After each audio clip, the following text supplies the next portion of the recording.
Fantasy Edge. I'm your host, Peter Jennings. I go by CSURM88 across the daily fantasy industry. And as always, joined by Adam Levitan and Al Zeidenfeld. Adam gave me a friendly reminder. I have not won the four-man in years. You guys came up a really good week. Still had Will Fuller. We all put up over 200 fantasy points. It was a huge week. Great solo pod, Adam. What are the news and notes on the podcast? Yeah, I don't have much. I mean, we had big breaking news in the podcast within the last 24 hours. Tyler Lockett confirmed on Team No Sex, so we need to adjust our rankings accordingly. But other than that, no. The Listener League is up. The Listener League, you go to Google, you go to DK Playbook, find the logo, find the link, you're in there. And yeah, that's about it. Al, how's life in LA? You're doing better than me. It's snowing 6 inches here today in Colorado. Meanwhile, I assume there's a lot of sun and a lot of good things going on in your life. What is this snow you speak of? You said 6 inches of it too. Like, what is this snow? Yeah, played golf yesterday, 75 degrees, snow today, yep. 60 degrees tomorrow. That sounds like a crazy place to live, my friend. I mean, it's about 70 degrees out here. It's nice and cool in the mornings. It's time that you got like a little hooded sweatshirt, but you could still wear shorts. This is going to be every day of my life until like April when it starts warming up again. So life is good. Really big scores last week. I think we'll hit on some of the recency bias that people will have. Adam did a lot of good stuff on the solo pod, specifically on the trains and tournaments. That's good for all of us that are trying to find an edge. Any other things you guys want to talk about last week? Or are you ready to dive into the games? I laid out all my thoughts. Some people thought I was too harsh on the winners of the Listener League. I wasn't trying to be harsh, you know. I was just speaking for hopefully the truth. So check out the Listener League check out the solo pod if you're wondering what we're talking about. Adam, embrace the heel turn. Just embrace the heel turn. You hit everybody over the head with a steel chair collectively. Just embrace it. Like you're Hollywood Hulk Hogan. Just you're the newest member of the NWO. Just so you know what? Yeah, I did it. I meant to say it. Somebody had to say it. It had to be said. Fair point. I do love a good wrestling meme too. I have a great transition for us, boys. We got one of the best games in NFL history as our first game on the board. We have the Washington Redskins at the Miami Dolphins coming off a bye. Total of 41. Someone has to win this game. Redskins are 3.5-point favorites. Adam, what are the news and notes?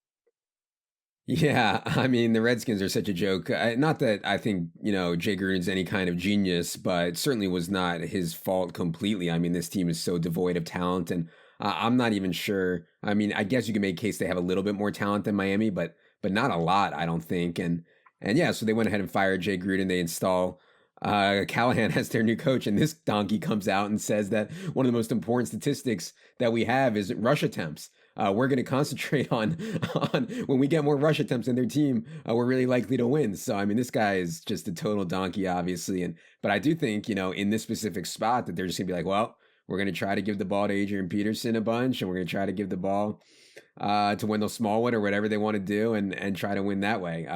It's not great news for Terry McLaurin, who I believe will be back from his hamstring issue. And then on the other side of the ball, yeah, you mentioned Miami's coming out of a bye. They're also getting Albert Wilson back healthy, which I think makes a difference. And they've also decided to go with Josh Rosen for the rest of the season, which I think makes a difference too, because at least Rosen is aggressive and I think, reasonably talented. So yeah, it's an interesting game. I know some people are going to want to play like Peterson and stuff like that and Drake. It's interesting, in no other scenario would I even entertain those thoughts, but I guess here you might have to. I mean, first of all, a couple of things here. One, from here forward, we will always refer to him as Joshua Bollinger Lippincott Rosen. We will refer to him by his full given name, as it is amazing. Two, I can't believe that I am actually considering playing two Miami Dolphins in the same week. Not necessarily in my cash game, but like whatever. Like two of them I think are legitimately in play. One, love the Drake. Absolutely love the Drake this week. He's got enough volume, has a really low price against Washington, who, is bad. And is allowing a lot of receptions to running backs, allowing a lot of rushing yards, allowing a lot of efficiency on the ground. And then we also have at wide receiver, we got Preston Williams, 4,100, getting a good amount of volume, 7 targets, 12 targets, 6 targets, 5 targets, and all against really good defenses. Against the pass, the Chargers, Dallas, New England, Baltimore, all really good defenses that are overmatching Miami for the past 4 weeks. And now you have a situation where they face off against Washington, and opponents are completing a league high 74.7% of passes against Washington.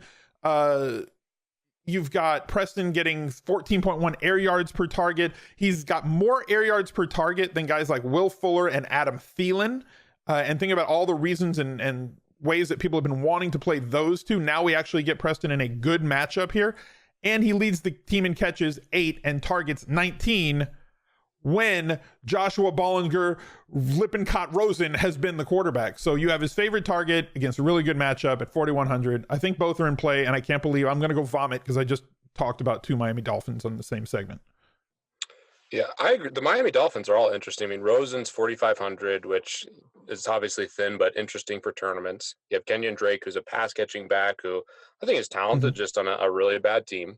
You have Devontae Parker, 4,200, Preston Williams, 4,100, and Albert Wilson at 4,000, who has shown, some monster games in the past. Last year, he had a couple huge games. I believe he was the leader, although in a small sample, in yards after the catch, explosive player, healthy after the bye. My concern, even though they're all really cheap, is obviously they're the Dolphins, but if the Redskins do establish the run here, Adam, might not be as many plays for these Dolphins. But, man, this is as good a spot they'll have all year.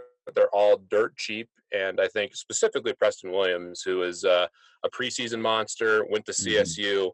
He checks all the boxes for me. I guess my concern would be the plays for the Dolphins if the Redskins can establish the run.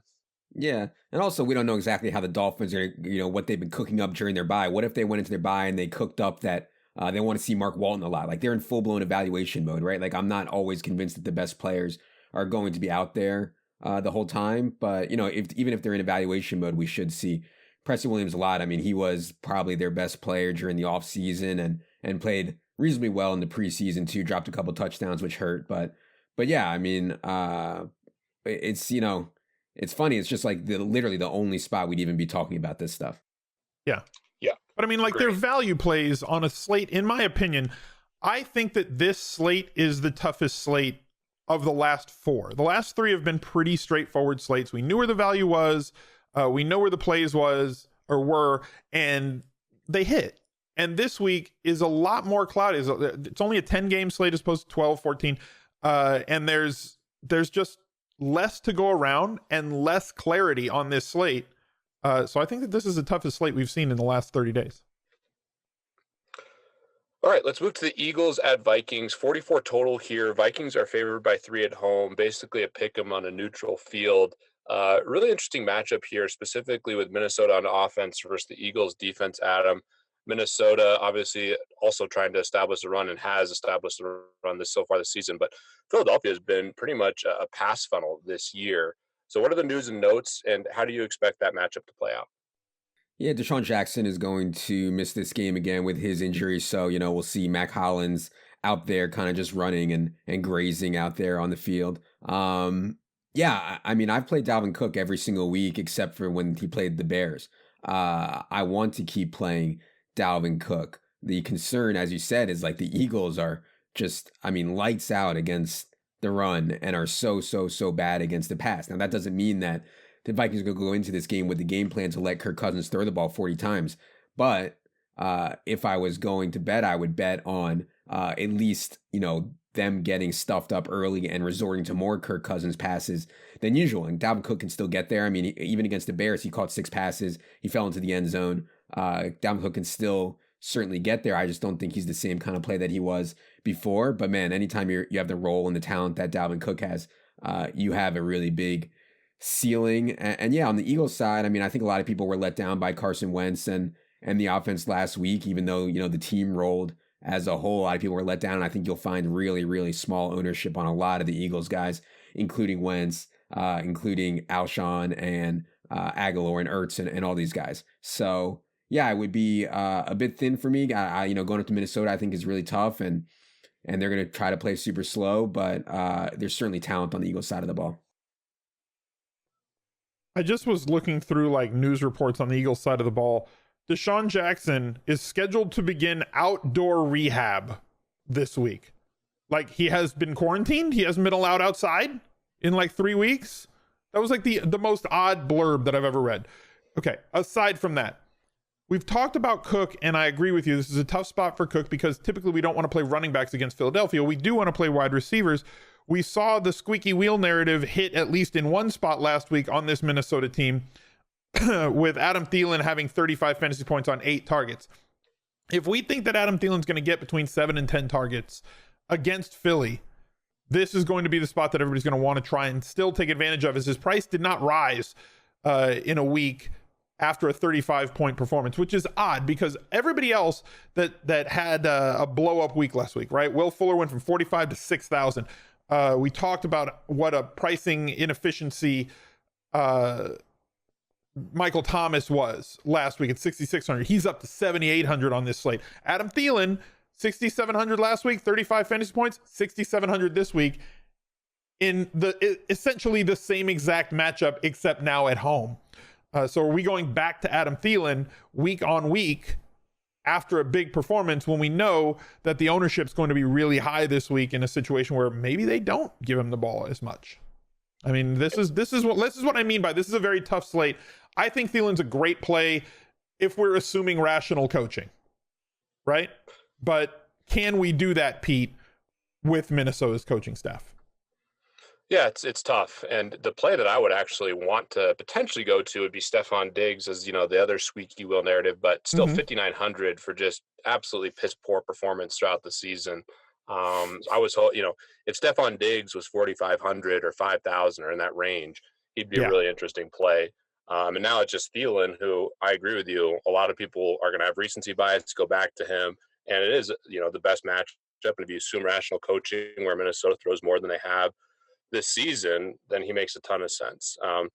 He's the guy I'm looking at the most in terms of the highest equity play. And really the only other play, I guess, in this game that I would consider would maybe be Zach Ertz, who I think is a nice pivot. I think Kittle is going to be uber chalk this week. So maybe Zach Ertz is, kind of a contrarian pivot in the same price range. We know how talented of a player he is. We know the Bible narrative at Adam's reference with him and Carson Wentz. So I guess that's the only other play. But yeah, Adam Thielen, he's a strong consideration right now. Adam, any other thoughts on this game? Yeah, I mean, they left Kirk Cousins really cheap too. And I know everybody hates Kirk Cousins. It's so funny to me. Everybody was ready to like kill Kirk Cousins, like he's the worst quarterback ever. I mean, in terms of fantasy, in terms of yardage, this dude has an extremely high rate of going over 300 yards. And, if they let him throw, he's going to go over 300 yards in this matchup. It's just a question of how the game goes. So really that, before you do anything on this game, it's just ask yourself, how do you think it's going to go? If they can control the game with Dalvin Cook, then yeah, I mean, Kirk Cousins and Adam Thielen may end up pretty dusty. Yeah, there's a lot of leaps of faith you're going to have to take on this slate. And this is one of them. The Kirk Cousins to Adam Thielen is a big leap of faith. Yep. All right, well, let's get to the best game on the slate. Although a lot of the options are expensive. We have the Texans going to Kansas City. Kansas City 4.5-point favorites after the loss, 55.5-point total here, Adam. What are the news and notes?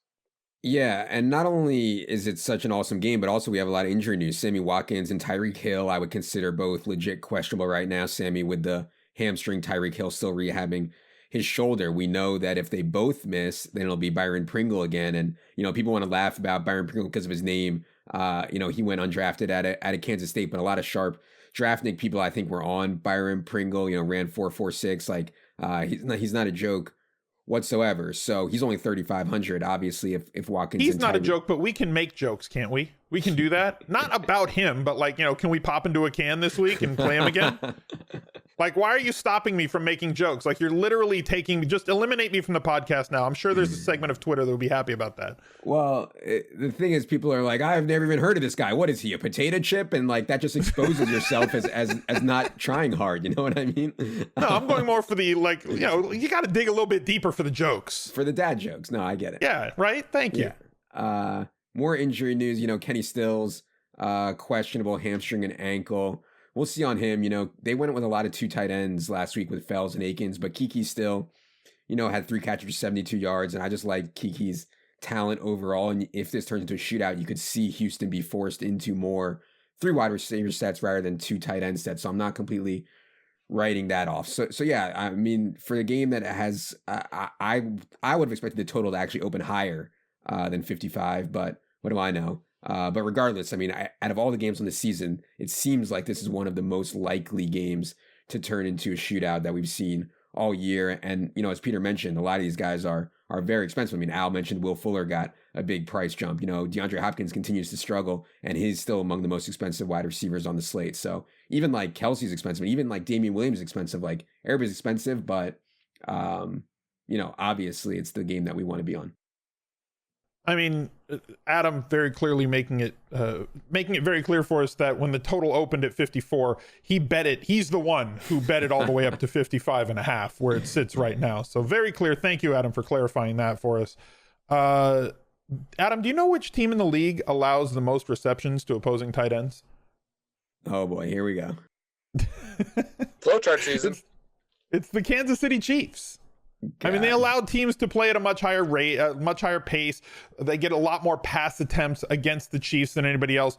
We have a very truncated, a very consolidated target tree for Deshaun Watson, with DeAndre Hopkins getting 47 through 3 weeks and Will Fuller getting 40 through 3 weeks. And then the third highest target guy on that team falls all the way down to 17, and it's Jordan Akins. And he could see some more targets this week, and he's somebody, if you want a sub 5% tight end, at least in a spot that should lead to a higher floor. We've seen him get into the end zone.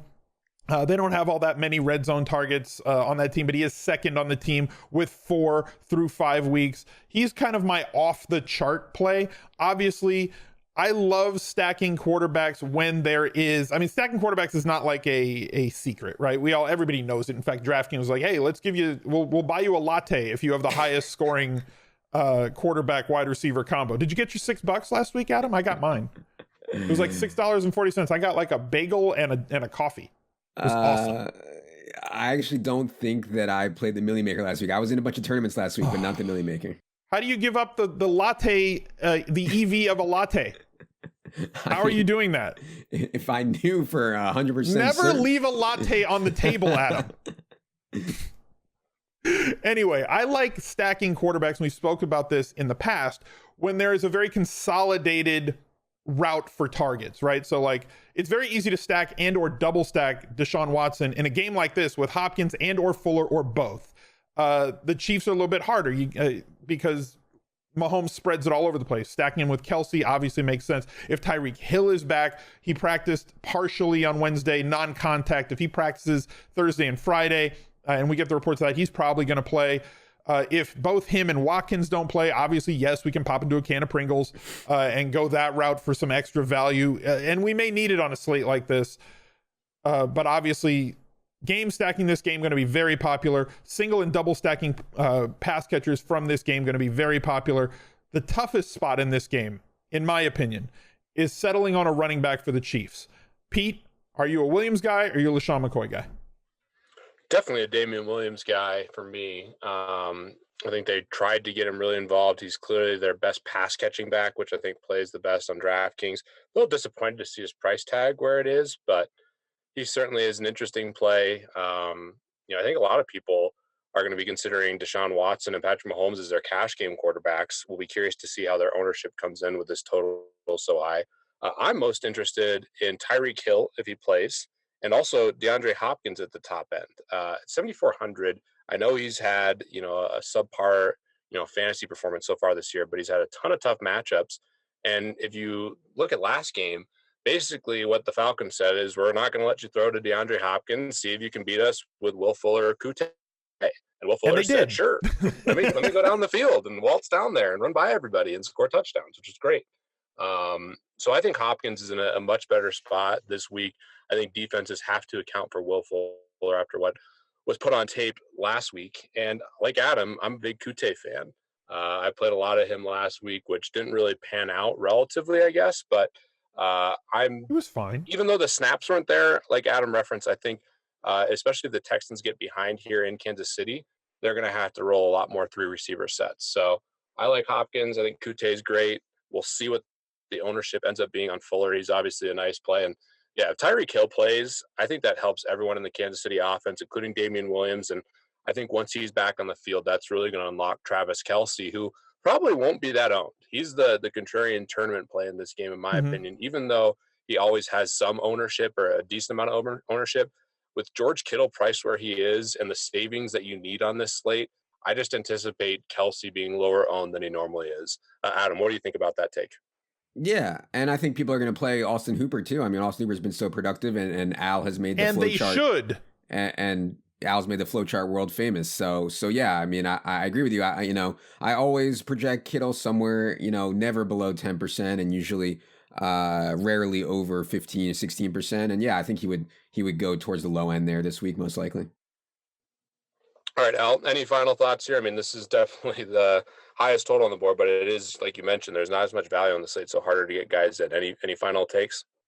I mean, just find ways to stack this game and double stack this game and get creative with it, because if you're like, oh yeah, I'm going to play Deshaun Watson and I'm going to play, if Tyreek Hill plays, I'm going to play Tyreek Hill and I'm going to play Hopkins, then guess what? You and everybody else are going to hold hands walking to the finish line if that stack hits. You got to find ways to be creative with this team. Yep.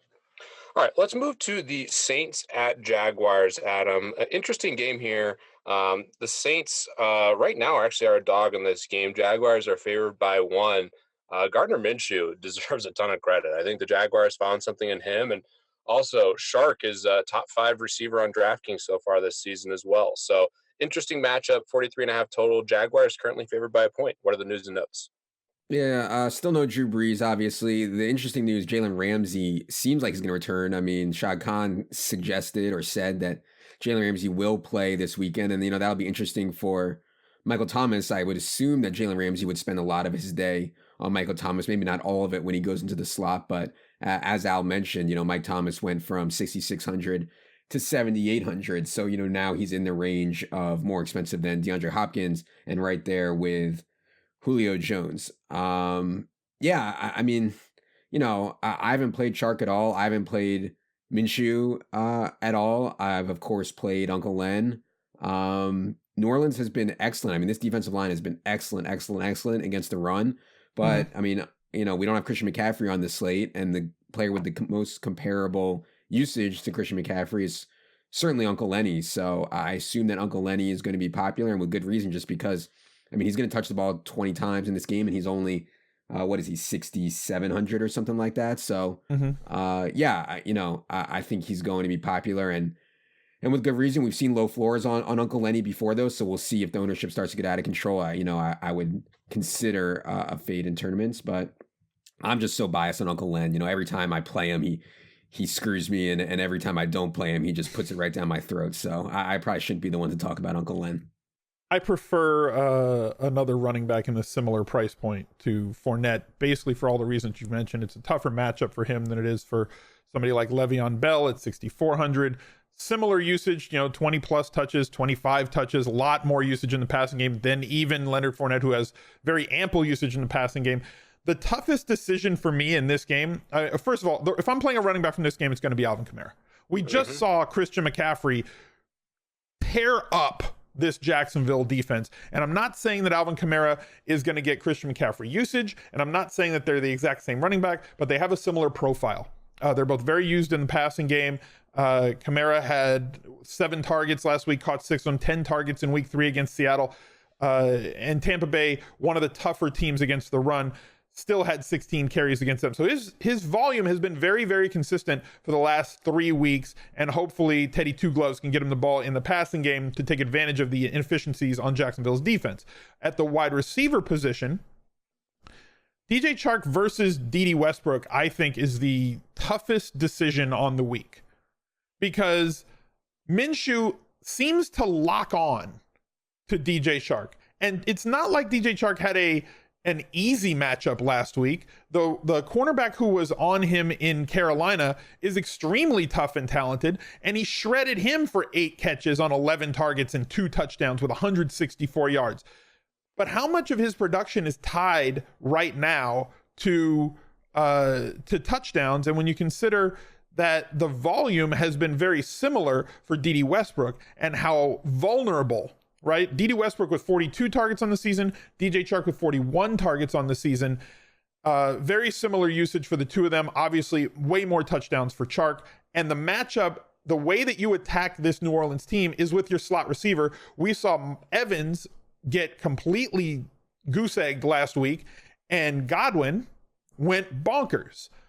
I'm not saying that DJ Chark is going to catch a donut, right? But it is a tougher matchup on the outside with Lattimore than it is on the inside for DD Westbrook. And I think that Chark might come in at a much higher ownership than Westbrook will. So I like Westbrook as a pivot, but like I'm turning into Vizzini from Princess Bride, where I'm like, well, I clearly can't choose DJ Chark because of, the matchup, but I clearly can't choose DD Westbrook because he has no touchdown upside so far.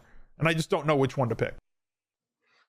I actually like DD Westbrook more from tournaments. I think both are interesting, both in the mid fives, but in tournaments, I'm with you on Westbrook, Alex. I mean, just based on your analysis and kind of my thoughts is that Chark should see Lattimore, and Westbrook is getting a lot of targets, and you just hope for a little touchdown regression.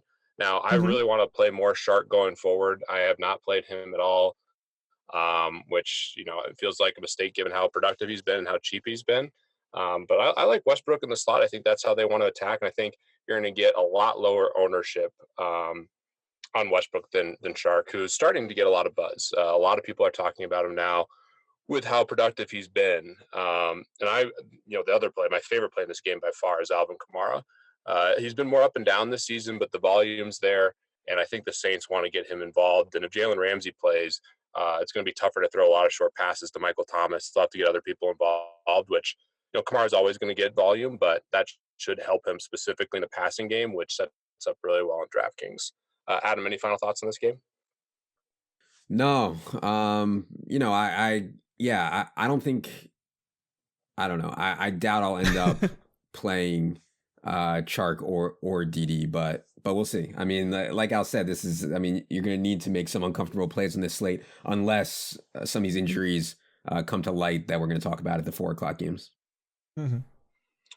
All right. Next game on the slate is actually one of my favorites from a tournament perspective, and I think has a real chance to shoot out. We have Seattle at Cleveland, 46 total. Seattle minus 1.5 point favorites. Going into Cleveland obviously just threw up a total stinker versus San Francisco. But going back home, the Seattle defense has not gotten a lot of pressure, which I think is huge for Baker Mayfield in this offense. The concern with the Browns that we talked about coming into the season was their offensive line. I was still bullish. A lot of people were, talking about Browns to the Super Bowl with all the talent they have on offense, but they have not been able to protect Baker. And I think this is a game where they have a chance to at least protect Baker. So that happens.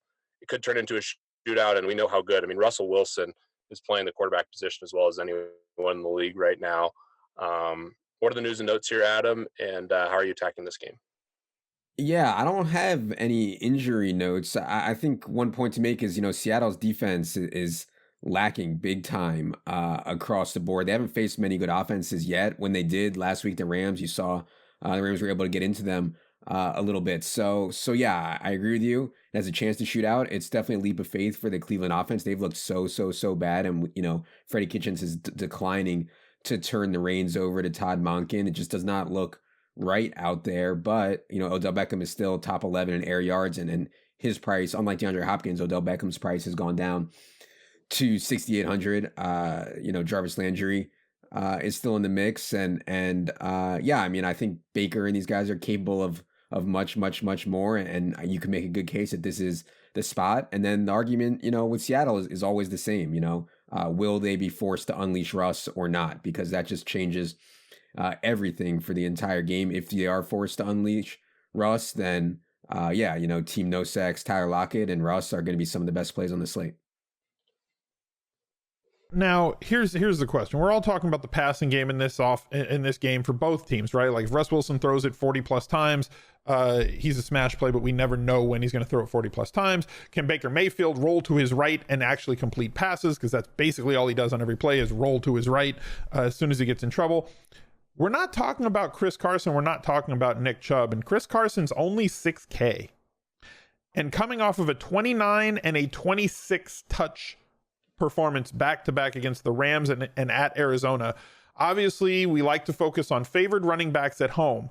But is Chris Carson somebody who, based on the way that the coaching staff wants to utilize him and their commitment to him, which admirable as it was with him having fumbling problems earlier in this year. Is he just somebody that we can just pencil in for 20 plus touches every week, but we're all focusing on the other shinier objects like Leonard Fournette with a bigger name, like Le'Veon Bell with a bigger name at a bargain price? But here comes Chris Carson with usage in the passing game, all the goal line work, no threat from Penny really, and 20 plus touches, 25 touches on somewhat the regular this year. At 6,000, I think he's a glaring value play that we're all overlooking. Yeah, I think Carson and Chubb's obviously really expensive at 7,300, but both, could have really big games. We saw Chubb's ceiling versus the Baltimore Ravens. Both these guys are going to get a lot of opportunity. Adam, I've been looking into this Cleveland secondary. They were obviously very thin last week. I haven't seen anything new come up, but we'll need to look more into some of the practice reports. They're pretty beat up in the secondary. Obviously, they have a really, really good defensive line, specifically Myles Garrett, but that's one thing I will be monitoring. I think Al makes a really good point about the running backs. Adam, you also mentioned Tyler Lockett up front, confirmed on Team No Sex. Does that change things for you? Yeah, when you said I've been looking into, I thought you were going to say I've been looking into Tyler Lockett's sex life, and I emerged with nothing. There was a different joke that could have been made there, right? Like Tyler Lockett on Team No Sex. Is it possible that he can, penetrate this Cleveland secondary? There was another way that we could have gone there, but we didn't go there. That's an off-brand. That's a dirty joke, Al. Why can't? No, that's a football joke. Okay, a dirty football joke. I like it.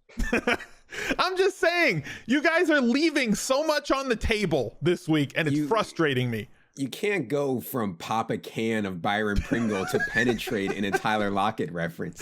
Exactly. Well, I just did it. Deal with it. Oh, God. Have you seen anything on the secondary, guys, Adam? I haven't. I was looking yesterday a little bit, but I haven't seen anything. You're talking about Denzel Ward and Greedy Williams? Yeah.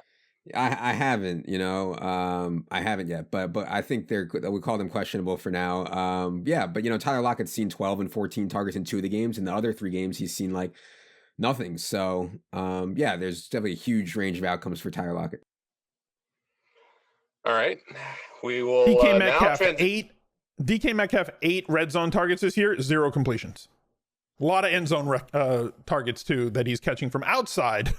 Right, he had his touchdown on a throw from outside the red zone, so a lot of end zone targets for him. Possible regression coming his way. Yeah, like that call. What a catch too by Tyler Lockett, and that was a great game. Adam, you probably have some really comfy socks on right now. I certainly don't. My feet are still freezing through walking through the snow to get ready for this podcast. Tell us about comfortable socks. Yes. Now it's time to tell you guys about the wonderful people at Bombas. Did you know that socks are the #1 most requested clothing item in homeless shelters? Well, Bombas is on a mission to change that. They created the most comfortable socks in the history of feet, and for every pair of socks purchased, Bombas donates a pair to someone in need. Designed with special comfort innovations, colors, patterns, lengths, and styles, Bombas are perfect for the whole family. Get your hands on a pair of Bombas socks and your feet will thank you. Bombas has donated over 20 million pairs and counting. They're made from super soft natural cotton, and every pair is designed with arch support, a seamless toe, and a cushioned footbed that's supportive but not too thick. My new favorites are their new Merino wool socks. They're not made of wolves. I was thinking wolf fast, Adam. Like wolf, like Jerry. Designed to be breathable, dry, and never itchy with just the right amount of thickness. With tons of colors, patterns, lengths, and styles, Bombas also makes the perfect gift for everyone on your list.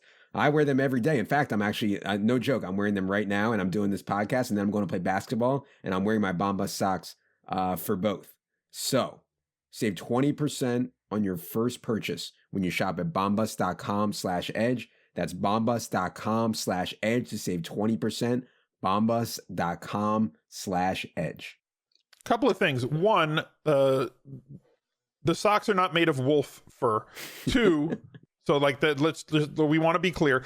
2, these are charity socks. Awesome, right?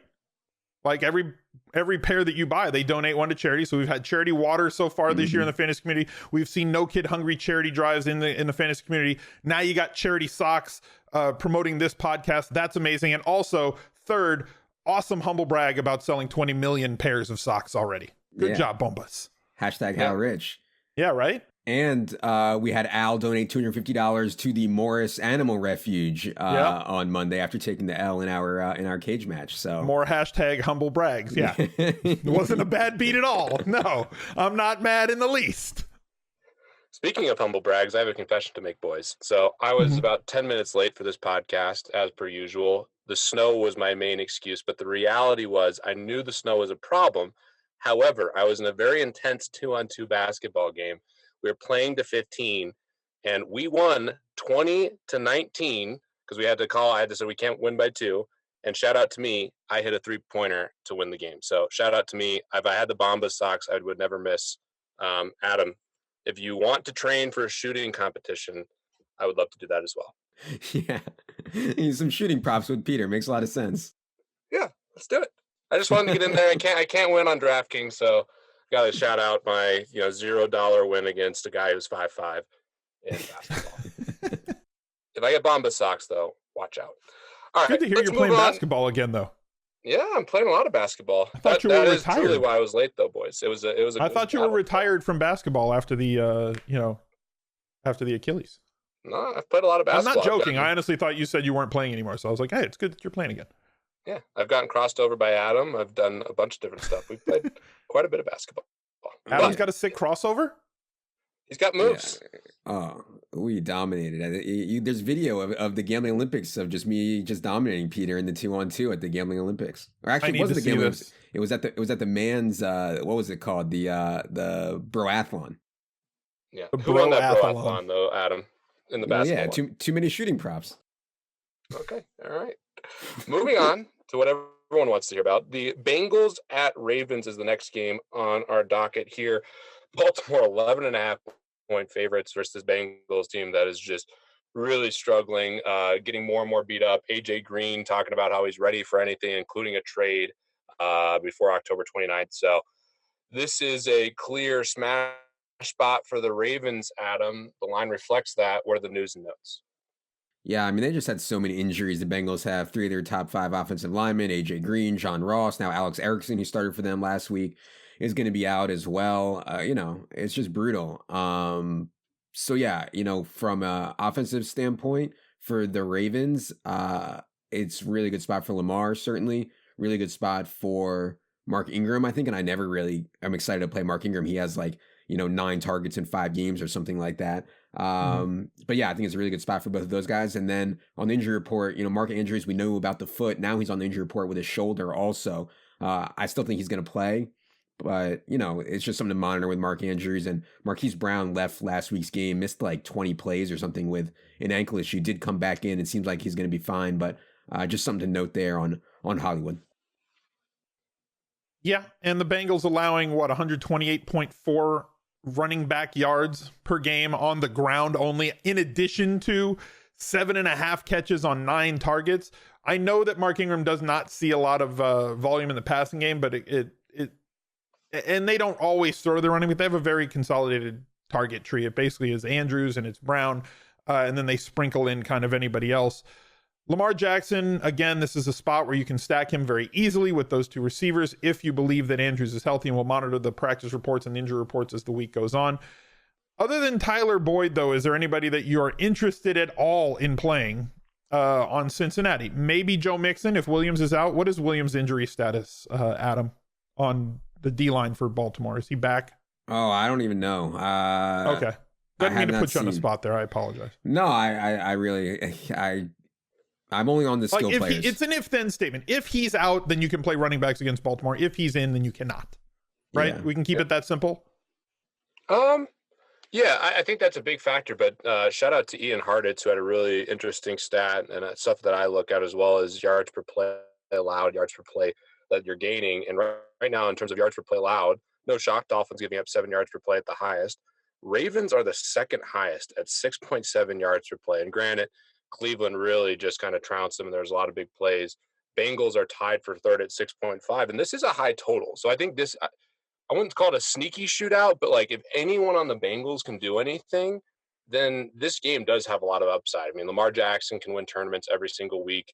I've been playing a ton of Hollywood Brown this year. He has huge upside. Hopefully he can convert some of those air yards. Mark Ingram is certainly interesting. And I do like Joe Mixon. I think Mixon's a really talented player.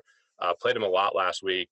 Started off with 59 yards rushing on the first drive, and then didn't end up getting in the end zone. But I think Mixon's a talented player, and if he can score early against this Ravens team and force them to throw more this game, I do think there's some sneaky upside here. This Ravens defense has been pretty bad. I expect that to regress at some point, but man, 6.7 yards per play allowed. Bengals right there, 48.5 total. Ravens were one of the highest team totals on the slate. So I don't know. Is it a stupid thing, Adam, to consider playing some Bengals in this spot? I mean, I didn't really play Joe Mixon against the Cardinals at home. So, I'm not going to turn around and play Joe Mixon on the road against the Ravens, even though I agree with you. The Ravens defense is massively overrated. It's just, the offensive line situation and they have no receivers. Their receiving core is so slow. It's just hard to see them doing anything explosive. I mean, there's really, from a game stacking perspective, from a tournament only perspective, right, where you're trying to catch lightning in a bottle, this is a very, very easy game to stack or onslaught, as there's really 6 playable guys that will see the majority of the volume and respectively the majority of the touchdown equity in this game. Both running backs, Ingram and Mixon, the 2 wide receivers, Brown and Boyd. Lamar Jackson, the far better quarterback option in terms of ceiling than Andy Dalton, and obviously Andrews. There really isn't anywhere else that the volume could go. Sure, somebody else can score a touchdown, and Gio Bernard could vulture a touchdown, or Boykin can get a touchdown.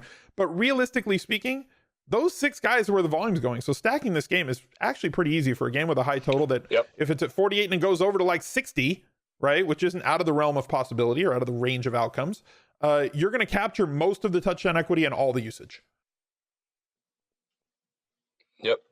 I'm with you there, Al. I think there's a little bit of sneaky upside. Boyd's probably my favorite play, and definitely love all the Ravens. All right, let's move to the 49ers at Rams. 49ers, wow. Playing awesome 4-0.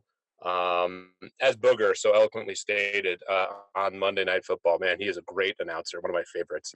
Juszczyk is now out. The most important player on the 49ers, Adam. What other news and notes do you have here in this game that is a 50.5 point total with the Rams favored by 3? Yeah, I mean, one of the biggest stories of the week is Todd Gurley's quad injury. I was shocked. No, Adam. It's Juszczyk. He's one of the most important players in the entire NFL by a lot. As valuable as any quarterback. Yeah, I mean, I was surprised they let Todd Gurley play so much in that Thursday night game. Just 4 days after playing 60-some snaps, he plays on 95% of the snaps just out of the stone blue. Now he's got some quad issues, so we'll see. I mean, if he doesn't go, it's going to be mostly Malcolm Brown, I think, and then a little bit of Darrell Henderson. Obviously, Malcolm Brown will become massive chalk at 4,300, even though this San Francisco defensive line versus the Rams offensive line is definitely one of the biggest mismatches on the week. I mean, the Rams offensive line has been struggling massively. San Francisco's defensive line, they put so much draft capital into it. They're obviously balling out, and everybody saw it on Monday. Brandon Cooks is in the concussion protocol. They've gone to more 12 formations, 2 tight end formations. So I don't think we have the same kind of Josh Reynolds upside that maybe we had last year when Cooper Kupp was out. And, talking about that 12, that brings us back to Gerald Everett, who, we've seen flashes from Gerald Everett before, and then he's kind of gone back behind the scenes. Obviously, really talented guy. He's 3,600. He's at worst in play, but really could be a really strong play if he continues to get that usage. And if Cook sits and they decide, hey, we're just going to play Higbee and Everett on every single snap, well, then we're really talking with Gerald Everett. Okay, Gerald Everett is 10th in the league in terms of targets at tight end right now, right? He's second on the Rams in terms of red zone looks right now. And if you look at, and this is, Adam, don't cut me off. If you look at defense versus position at the tight end spot, San Francisco appears to be a very, very tough defense against tight ends. However, they've played Cleveland, Pittsburgh, Cincinnati, and Tampa Bay. 4 teams that do not focus on featuring their tight end pretty much at all in their offense. Cleveland is around the running backs and wide receivers. So is Pittsburgh. Cincinnati is an absolute mess. And Tampa Bay does not want to let their tight ends get out into the route. It's all about those 2 wide receivers, and they have no running game. So this is going to be the first place where a team that is actually utilizing a tight end is going to face off against the 49ers. Now, he's not on a shorter slate. You could say, well, he's the 10th in the league in targets and he's the 11th priced tight end on DraftKings this week.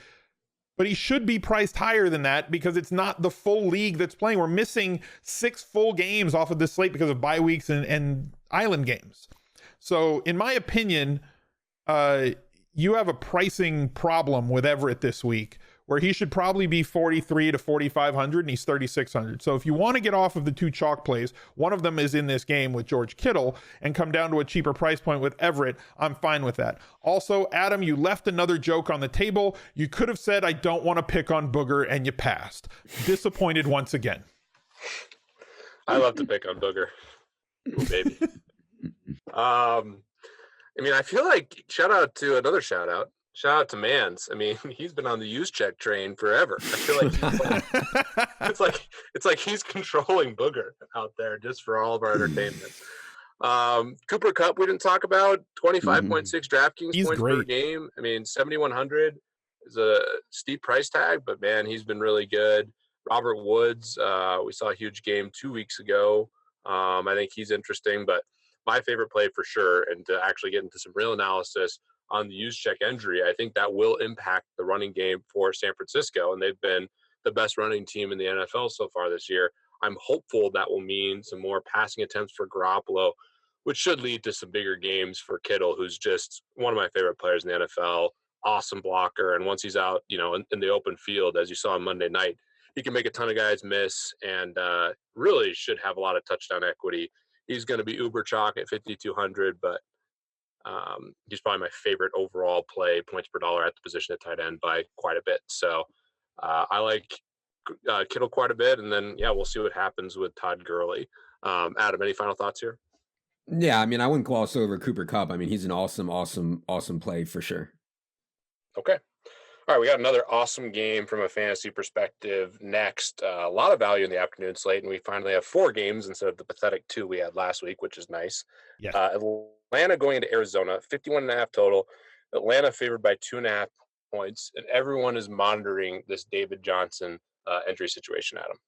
Yeah, I mean, along with Gurley, it's the other big injury, and it's interesting. These are both at 4:00. We'll see what kind of information we can get before 1:00 lock, because there's going to be a lot of late swapping and stuff that's going to go on if both these guys come down to game time decisions. But yeah, I mean, Chase Edmonds is I think #good. Like, certainly not the receiver that David Johnson is, but he can definitely do some things that David Johnson does. And in this matchup against Atlanta, who just struggling so badly on defense, Chase Edmonds would obviously be a really strong play if DJ were to miss with his back issue. Also watching injuries to Christian Kirk and Damiere Byrd. We'll see if they can get back, because I think Christian Kirk coming back would soak up a lot of the targets that we were previously projecting for Larry Fitzgerald or Keyshawn Johnson, et cetera. And then,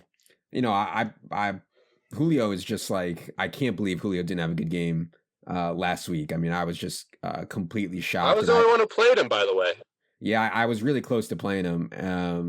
If we didn't get the Kute thing, I was definitely going to end up playing, some type of Julio, James White, Dusty thing. But thankfully, that's what I did. Got Dusty. Yeah. So yeah, I mean, I don't see any reason why, Julio would not be a good play here. I mean, he is still 8K. Like, he keeps having bad games and they don't reduce his price. But I've been trying to play guys against Arizona all year, and I don't see any reason to stop now. And you purposely avoided talking about Austin Hooper because you wanted to leave him for me, or because you refused to believe that Arizona is that bad against opposing tight ends? I played Hooper last week. I mean, I'm down to play Hooper again.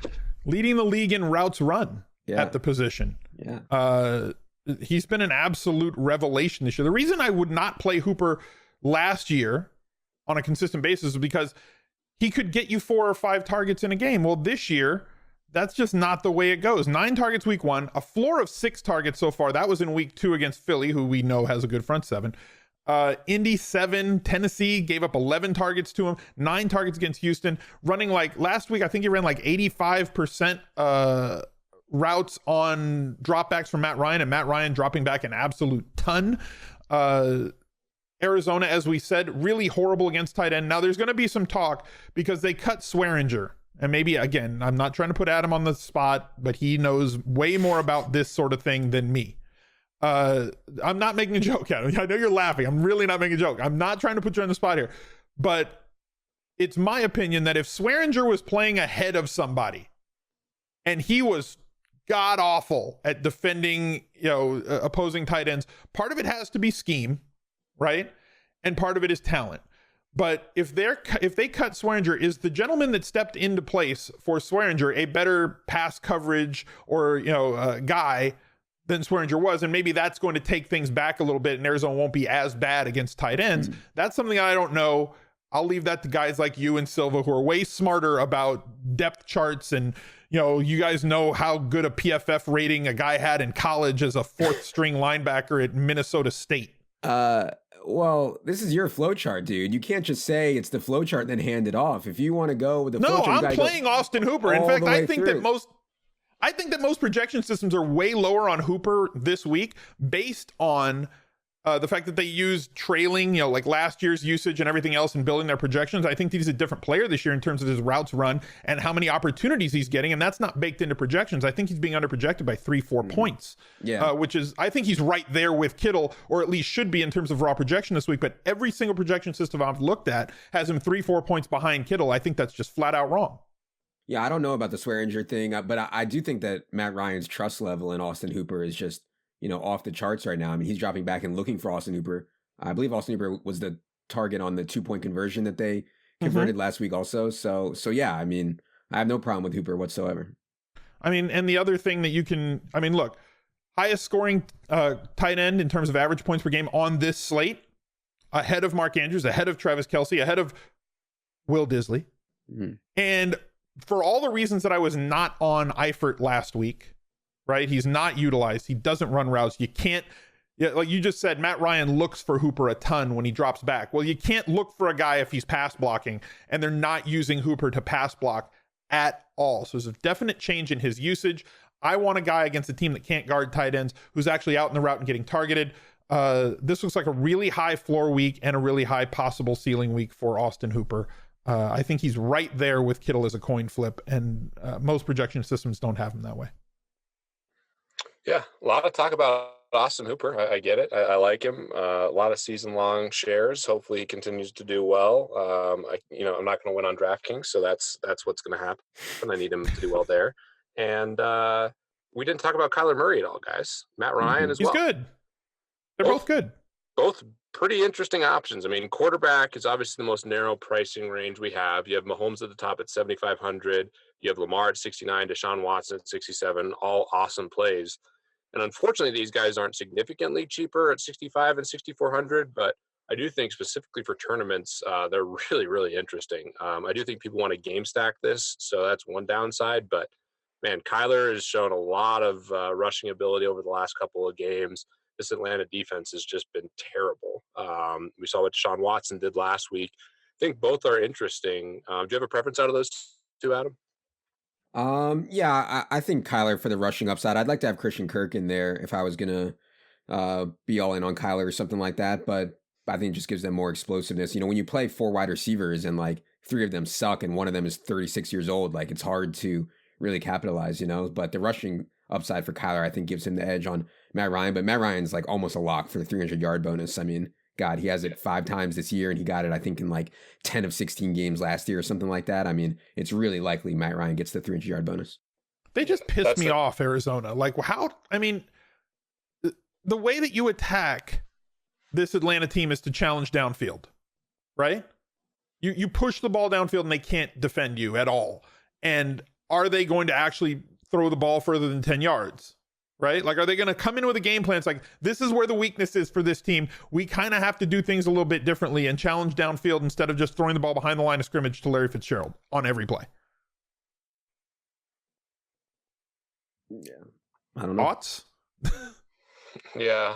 I hope Christian Kirk plays too. I think that really impacts Kyler's ceiling. They need him on the field. And one other play that I will throw out there that unfortunately is a little expensive when you're just looking at like points per dollar plays, but does have super high upside. Calvin Ridley, 5,700. Mm-hmm. Did get in the end zone last week. I think he's an awesome play, although I'm going to be buying Julio as much as I can throughout the year, just hoping that he finally has a big game. I think his ownership will probably be lower than it should be just because of the questionable tag on DraftKings right now. And obviously want to monitor everything for the rest of the week, but I do think Julio is a nice pay up to be contrarian play. Hooper being the highest equity play, and we'll see what happens with David Johnson. Any final thoughts here, boys? Calvin Ridley is just good. I mean, I know you got probably a little excited in the pants there for the Calvin Ridley talk. Love. By the way, you guys remember our live stream there when I got really excited about Christian McCaffrey? Yeah, that was your best moment ever. That's the pinnacle of my touting career. All right, moving on to the 425 games. We have the Cowboys at Jets.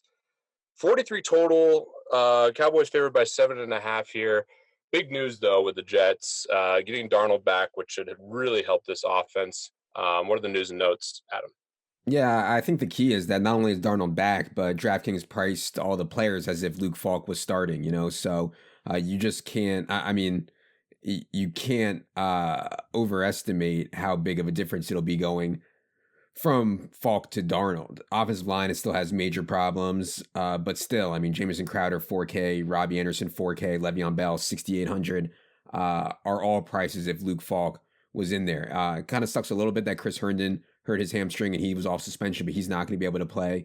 But still, and the way that Sam Darnold has targeted slot receivers going back to his time at USC with Deontay Burnett, and then, the way that Adam Gase targets slot receivers in his offense, going back to Wes Welker and all kinds of other guys, Jarvis Landry in Miami. I think we saw Crowder get 17 targets or like something totally insane in week one when Sam Darnold was in there. So it's interesting. And yeah, Le'Veon Bell is obviously way too cheap for a guy who has a role similar to what we talked about earlier with Leonard Fournette. On the other side, Michael Gallup was back, was healthy, practicing full this week. Obviously an amazing matchup for him. Jets defensive line has really struggled to put pressure on, and we'll see, there's injuries along the Cowboys offensive line, which are major concerns. We'll see if left tackle can play, Tyron Smith, but obviously either way, Gallup and Amari have awesome one-on-one matchups against the Jets corners. Mm-hmm. In a week where we're considering playing multiple Jets and multiple Miami Dolphins, what could possibly go wrong? Crowder looks like a good play for all the reasons, all the floor reasons. But the ceiling play at wide receiver for the Jets this week is one Bob Anderson. Robbie Anderson. Former president of Team Preseason back in like 2016. Yeah. He's graduated. We watched him walk across the stage and shake Adam's hand and get his diploma, and he's now a big boy. He is the one player, in my opinion, outside of Crowder, because Le'Veon Bell was getting usage with or without Sam Darnold in at quarterback, right? So his usage was pretty secure. Obviously his efficiency should rise with Darnold in there because they'll have more touchdown opportunities. But Robbie Anderson now has a quarterback that can actually throw him the ball down the field after hitting Crowder, Le'Veon. Now they take a shot deep, and Robbie Anderson, anytime that they take a shot deep, should have one-on-one coverage based on how much they're going to be taking dink and dunk shots. Robbie Anderson's your GPP play. I think that Le'Veon Bell is probably one of, if not the best cash game running back plays on the week. And I think Crowder is at least in consideration for cash based on his usage plus price. His floor is tremendous. He does have breakaway ability. So even though he's going to get a really low ADOT looks, he's somebody who can actually hit the seam or turn one upfield after a 6-yard slant. Is it too early to crown the Cowboys receiver duo as the best in the league? Amari Cooper, we know how good he is. Imagine calling him an average Amari. That joke, I love it. Still gets me just fired up. And Michael Gallup, CSU alum. The guy is straight balling. Both these guys, top 5 in fantasy points per game on DraftKings this year. Amari Cooper, he's just torching guys. And this Jets secondary, I don't think stands a chance, assuming he's healthy. The concern for these receivers is the left tackle. Tyron Smith has just been a huge part of their success. And the other split that I am looking at, Dak has been so much better at home, as has Amari. So, but Michael Gallup, I'm really, really impressed with him. I know I'm really biased. Adam, tell me how stupid I am by declaring them potentially the best duo receiver in the league. No, I would have to think about it. But no, I don't think it's crazy. I mean, Michael Gallup looks impressive. He's still in his second year, but he certainly looks like he's really, really impressive. And yeah, I mean, you can see what happens. Like they got down 31-3, and then it was like, all right, we're just going to start pushing the ball downfield to Amari and Gallup, and it was pretty awesome to see. So yeah, I mean, both those guys are in really, really good spots, I think. Allow me to be the first to congratulate Pete on his third Millie Maker win this season because of the Amari Cooper Gallup combo at wide receiver. You've won all the money 3 of the 5 weeks in the Millionaire Maker. Unprecedented. How have you not taken down every tournament this year, Pete? With the year that these two are having. Well, if you look on DraftKings, it's not pretty. If you look around the industry elsewhere, P&L is looking pretty nice now. So nice. Yeah. Will Fuller was chalk on DraftKings, not everywhere else. Amari Cooper was low owned everywhere else, so it's a pretty good week. But nice. DraftKings, yeah, I'll continue to donate my $20 to you guys, and yeah, hopefully I can get on the board at some point. Yeah, it's going to be an interesting game here. I think Crowder is a really good play, and I'm not, in all seriousness, I don't think they're the best duo, but they're right up there. They're climbing a lot, and Dak, when he's throwing, has been awesome, and hopefully they can put together some real good games on the road here. And for the Jets' sake, I think they're an interesting team this week. The defense, I guess, might be contrarian. I believe they're only 1,500. Al, you deserve a lot of credit there. You've been petitioning to get defenses lower on price, and the Jets 1,500. Are they in consideration? I have no responsibility here whatsoever with dropping the salary floor. It was merely something I noticed they went to 1,800, and I'm hoping that they go even lower once we get Miami and Washington playing teams that are not named Miami and Washington, and we can really challenge that floor and find out where it is, right? I'd love to see a $400 defense on DK. That would be amazing. I think the Jets are definitely going to be played because of the randomness that there is inherent in defense, right?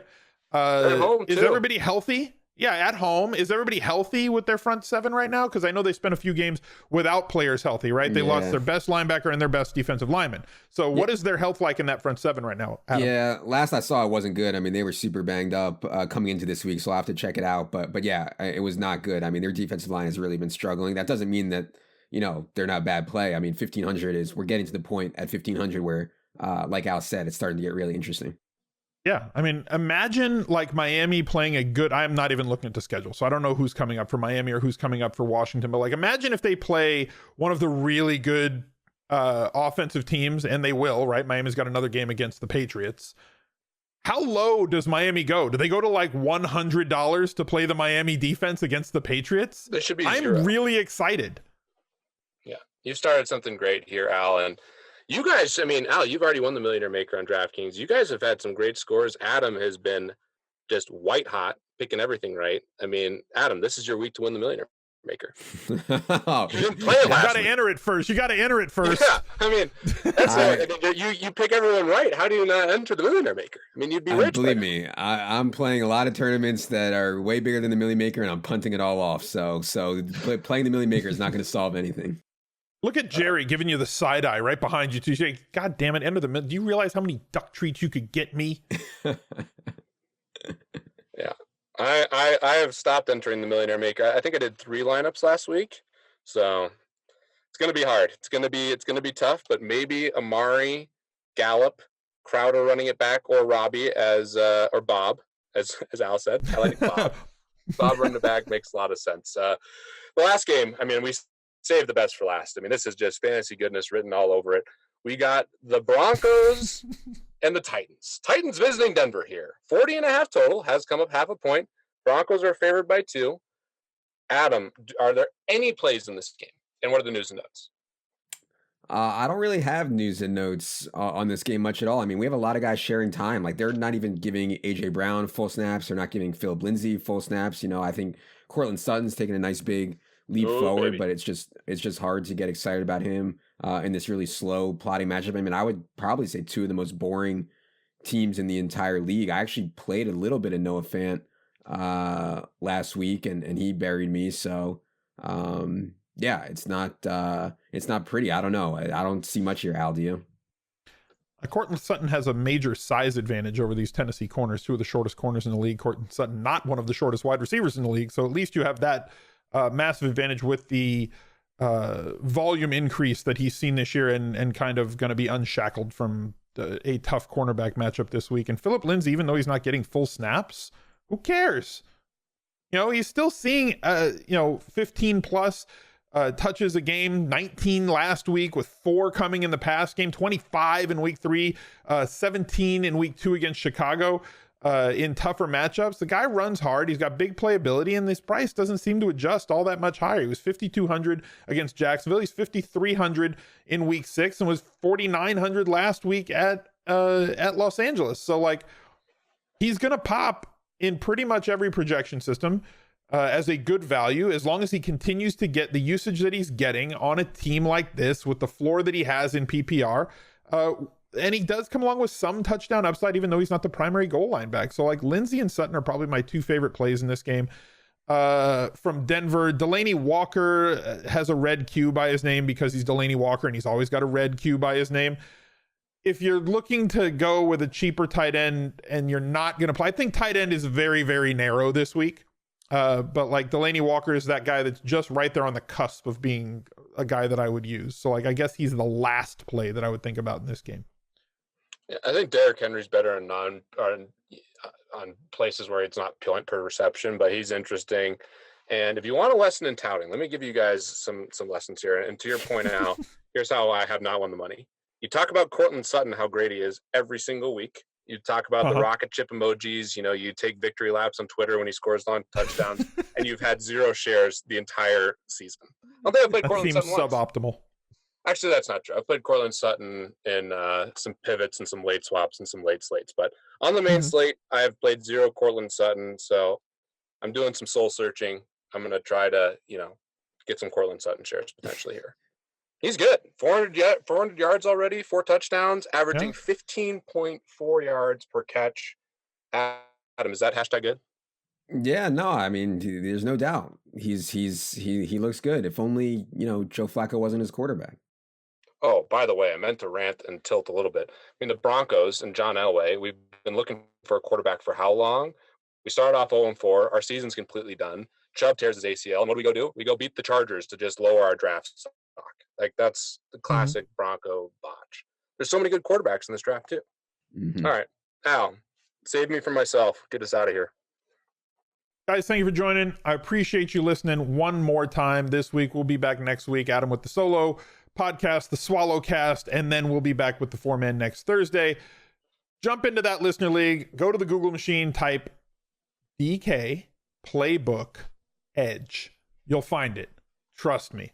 They made it a little bit smaller. Make sure you fill it so it doesn't get any smaller moving forward. So for Adam, for Jerry, for producer Luke, for Pete, I'm Al. If we don't win a GPP, we hope that one of you guys do. Catch you next week. Bye.